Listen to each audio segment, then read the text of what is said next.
आपने कभी सोचा है दुनिया के कुछ शहरों के नीचे पूरा एक और शहर छुपा हुआ है?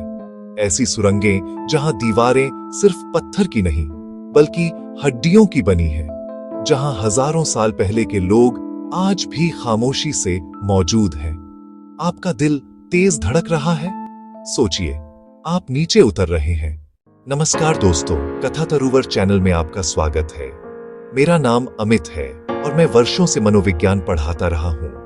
यहां हम सिर्फ कहानियां नहीं सुनाते, बल्कि उन कहानियों के पीछे छिपे विचार, भावनाएं और सच को समझते हैं। ये चैनल आपको लेकर चलता है लोगों के जीवन की सच्ची घटनाओं में, मशहूर हस्तियों की अनसुनी बातें, प्राचीन मंदिरों की रहस्यमयी कथाएं, किलों की वीर गाथाएं, पवित्र नदियों और पुराने शहरों की धड़कती हुई कहानियां। तो आइए एक नई कहानी की शुरुआत करते हैं। तैयार हैं? चलिए शुरू करते हैं। जरा कल्पना कीजिए, आप एक सामान्य शहर में चल रहे हैं। ऊपर गाड़ियां, लोग, बाजार की हलचल, लेकिन आपके पैरों के ठीक नीचे लाखों इंसानों के अवशेष खामोशी से पड़े हैं। इन्हें कहा जाता है कैटाकॉम्ब्स।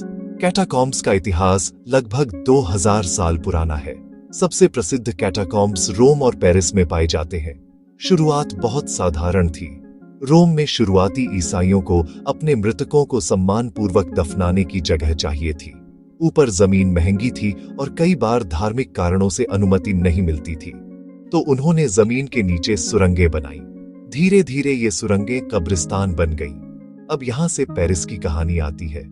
पेरिस की कैटाकॉम्ब्स 18वीं सदी में बनाई गई, जब शहर के कब्रिस्तान इतने भर चुके थे कि बीमारियां फैलने लगी थी। हजारों कब्रें खोदी गईं और हड्डियों को शहर के नीचे सुरंगों में व्यवस्थित किया गया। आज पेरिस की कैटाकॉम्ब्स में करीब 60 लाख लोगों के अवशेष मौजूद हैं। यहीं से सवाल उठता है, इतनी लंबी और जटिल सुरंगें, इतनी सटीक व्यवस्था, बिना आधुनिक मशीनों के? यही वजह है कि कैटाकॉम्ब्स सिर्फ कब्रिस्तान नहीं, बल्कि इंजीनियरिंग, वास्तुकला और सामाजिक सोच का प्रमाण भी है। अब बात करते हैं उन रहस्यों की जो कैटाकॉम्ब्स को और आकर्षक बनाते हैं। कई लोग दावा करते हैं कि उन्होंने वहां कदमों की आवाजें सुनी। कुछ ने कहा कि उन्हें रास्ता भटकने का अजीब डर महसूस हुआ। कुछ लोगों ने यहाँ तक कहा कि उन्होंने परछाइयां देखी। यहाँ एक बहुत जरूरी चेतावनी है, इन बातों का कोई वैज्ञानिक या ऐतिहासिक प्रमाण नहीं है। ये अनुभव व्यक्तिगत है और कई बार लोक कथाओं या कल्पनाओं पर आधारित है। मनोविज्ञान कहता है, जब इंसान अंधेरे, संकरे और खामोश स्थान में होता है तो उसका दिमाग अपने ही डर को आवाज दे देता है। यानी कैटाकॉम्ब्स डरावनी इसलिए नहीं क्योंकि वहां कुछ है, बल्कि इसलिए क्योंकि वहां हम खुद से मिलते हैं। कुछ कथाएं और भी जिज्ञासा बढ़ाती हैं। कहा जाता है कि युद्ध के समय कैटाकॉम्ब्स को छिपने की जगह गुप्त बैठकों और यहां तक कि गुप्त अनुष्ठानों के लिए इस्तेमाल किया गया। इतिहास बताता है कि युद्ध या धार्मिक संकट के समय इनका उपयोग शरण के रूप में हुआ, लेकिन गुप्त तांत्रिक अनुष्ठानों जैसी बातें केवल लोक कथाओं पर आधारित हैं। इनका कोई ठोस ऐतिहासिक प्रमाण नहीं। इसी तरह की कई कहानियां रोम और पेरिस के कैटाकॉम्ब्स में प्रचलित हैं। कुछ कहते हैं कि रात के समय वहां घूमते हुए आपको पुरानी गंध, हल्की हवा और किसी अतीत के फुसफुसाहट जैसी आवाजें सुनाई देती हैं। लेकिन वास्तविकता यह है कि कैटाकॉम्ब्स हमें केवल याद दिलाते हैं कि सभ्यताएं सिर्फ महलों और बाजारों से नहीं बनती।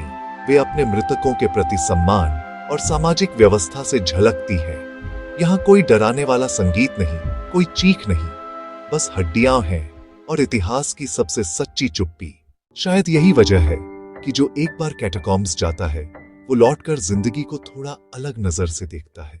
क्योंकि जब आप मौत के इतने करीब खड़े होते हैं तो जीवन की कीमत अपने आप समझ में आने लगती है। और यही तो कहानी का असली रहस्य है। कैटाकॉम्ब्स कोई डरावनी जगह नहीं, बल्कि यह हमें हमारे अतीत की समझदारी, इंसान की सोच और हमारे जीवन की नाजुकता तीनों से रूबरू कराती है। अगर आपको यह यात्रा पसंद आई, अगर आप इतिहास को सिर्फ किताबों में नहीं बल्कि महसूस करना चाहते हैं, तो वीडियो को लाइक कीजिए, चैनल को सब्सक्राइब कीजिए और इसे शेयर कीजिए उन लोगों के साथ जो अंधेरे से नहीं, अज्ञान से डरते हैं। मैं हूं अमित और आप देख रहे हैं कथा तरुवर, जहां कहानियां सिर्फ सुनाई नहीं जाती, समझी जाती हैं। फिर मिलेंगे एक और रहस्यमयी लेकिन सच्ची कहानी के साथ। तब तक के लिए नमस्कार।